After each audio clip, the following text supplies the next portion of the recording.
చాలా జాగ్రత్త. మీరు ఒక్కటి గుర్తుపెట్టుకోండి, రాజేంద్ర ప్రసాద్ గారు మహానటులా, దాని వెనకపడ్డ కష్టం ఎక్కడో గూడూరులో మైనింగ్ స్కూల్లో చదువుకుంటున్న ఒక బిడ్డ ఆ యొక్క రామోజీరావు గారి సినిమా ఫ్లాప్ అయినప్పుడు పడ్డ బాధతో ఎలాగా జీవితం అనుకున్నప్పుడు లేడీస్ టైలర్ తోటి ఇళయరాజా గారు ఇచ్చిన ఒక్కొక్క స్కెచ్ పుట్టించావు సార్ పిచ్చి, ఆడుకున్నావు సార్ దాన్ని మ్యాచ్.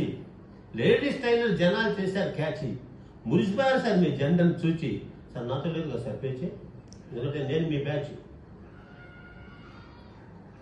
అటువంటి దానికి ఈ రోజున మళ్ళా ఇక్కడ ఇంత గొప్పగా షష్ఠి పూర్తి. ఎవరిసారి 40 ఏళ్ళు రాగానే తల్లిదండ్రులు తీసుకుపోయి ఓల్డ్ హోమ్లో పడేసే ఈ రోజుల్లో తప్పును తెలుసుకొని నాకట్టా తల్లిదండ్రులు లేరు, మీ తల్లిదండ్రులకైనా నేను షష్ఠి పూర్తి చేసుకునే అవకాశం నిజంగా అదనే మా సహవాసం. అట్లా తల్లిదండ్రులు ఉండాలమ్మా నివాసం.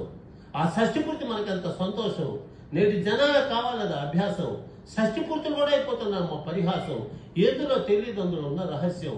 ఇది దేవుడిచ్చినటువంటి అవకాశం. దాంతో మనం చేయాలి అభ్యాసం. ఇంకా 2 మాటలతో ముగిసిన ఉపన్యాసం.